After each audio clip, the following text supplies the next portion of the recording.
สบายดีพ่อกับซ่องกับห้องหน่อยเสนออีกแล้วพี่น้องวันนี้กินมาเพียพี่น้องเขากินมาเพียเต็มจานเลยพี่น้องแล้วก็ต้มแนะนำไปในนี้ต้มมันทอดนะครับ ต้มชิ้นมันหอม ใบม่วงกับ อะไร ผักเนี่ยวะ มันพร้อม ข้าวข้าวปอมแล้วก็มะทั่วแล้วก็ผักกาดพี่น้องกาดฮอแล้วก็ ผัดหัวที่ให้ว่าเป็นดอกไม่เป็นหัว แล้วก็เกลือแล้วก็มะแตงพี่น้องพักเป็นร้ายที่เก่าพี่น้อง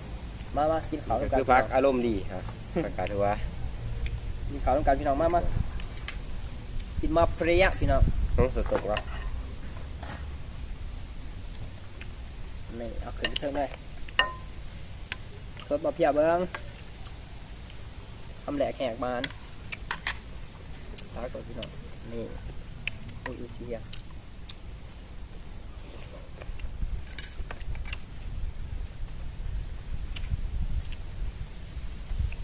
เขาเศร้าพี่น้อง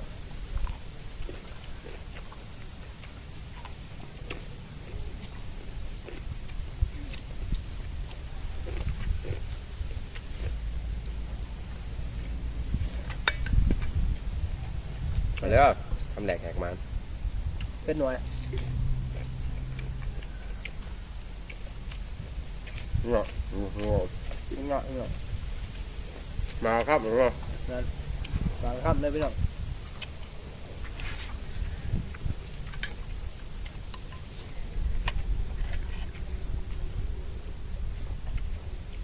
กระตบมันฮอดเจ้าหลานบุมีเจ้าเนาะบุเฮ็ดเปล่า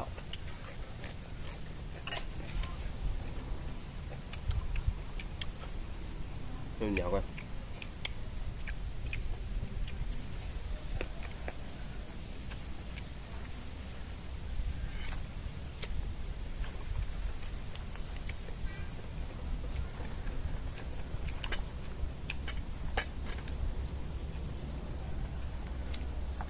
พักสบายเลย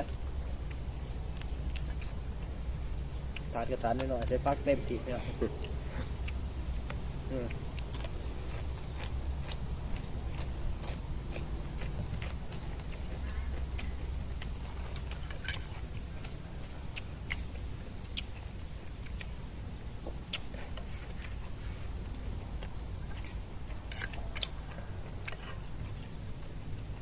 แซ่บบ่มีคำมันง่ายพี่น้องบ่มีบอลตีเลย สุดยอดมาคือเก่า แซ่บ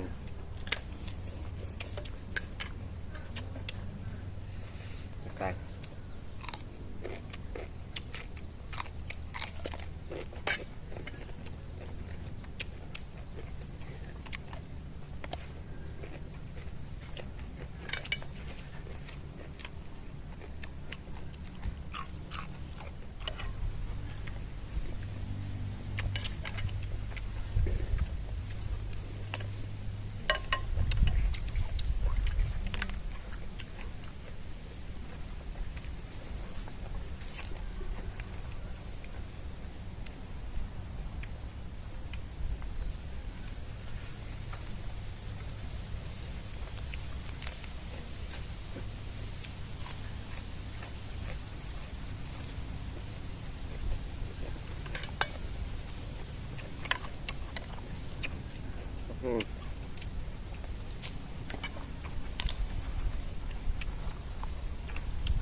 ผักกาด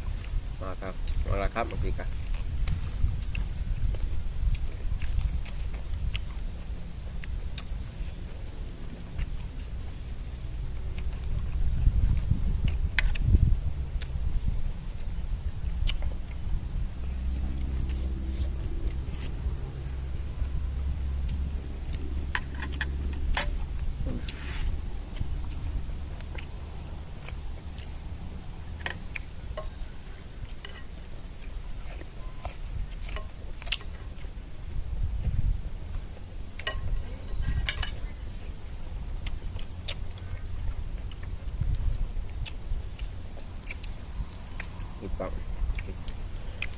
มีปอกนะ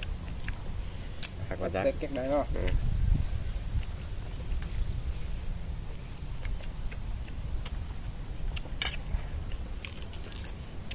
แซ่บอีหลีแซ่บอีหลีเด้อ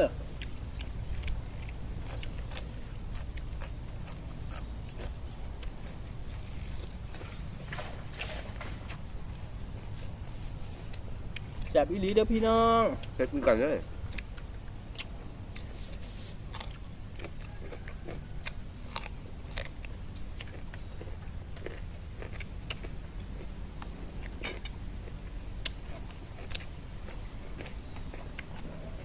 พักพี่น้อง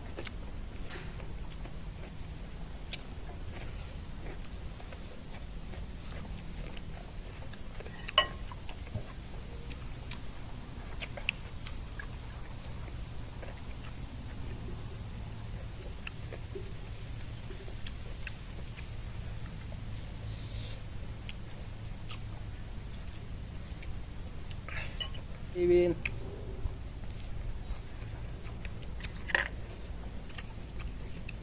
สุกกระลมแห้งแล้วมึง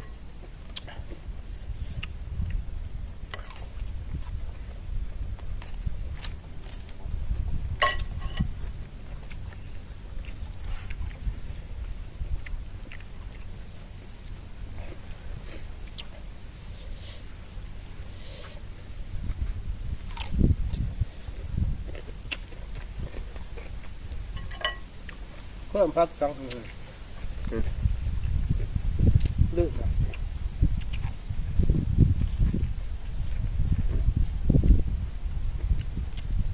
จับอยู่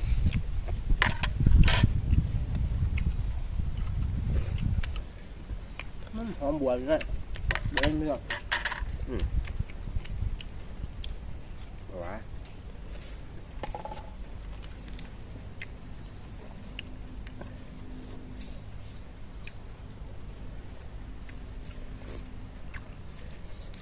คำใหญ่ๆคำสุดท้ายพี่น้องในวันละปีแล้วเนาะ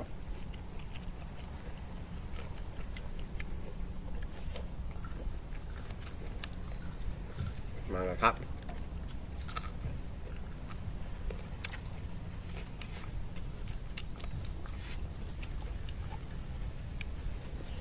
มาแล้วครับโซ่ พอเลยเนาะ มาอีกดิ จับอยู่เด้อ แล้วก็อีกหวานเอาพริกเนาะ มาเลยพี่น้อง บ่เผ็ดหวานอยู่เลยหวาน เผ็ด อีดิ คักตัวกินแค่น้ำใหญ่เลยกินแค่น้ำเลยมันหวาน กิน เดี๋ แต่ ยว แบบ เดี๋ยวสิโซ่ให้เบิ่งพี่น้องเอาเร็ว ต้องมาวัดยาเบิ้งหาเบิ้งหา คนละหน่อยดิมา นั่นนะนี่ เอาเร็วจิเบิร์ดนั่นเนี่ยมามาแน่รีบเบิร์ดเลยพี่น้อง ว่าไปเกือบไปห้องมอยแล้วเนาะ แดงกับ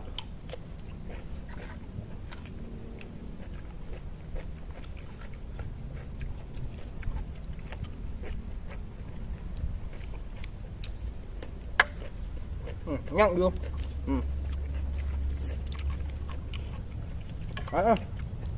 เอาดีพี่น้อง มาส้นลำหอยเพชรเหรอผมมันหอย รสตบพี่น้อง ตัวต้มนะเพชรตัวบังกอก พอดีแล้วเที่ยงพี่น้องเขาเศร้า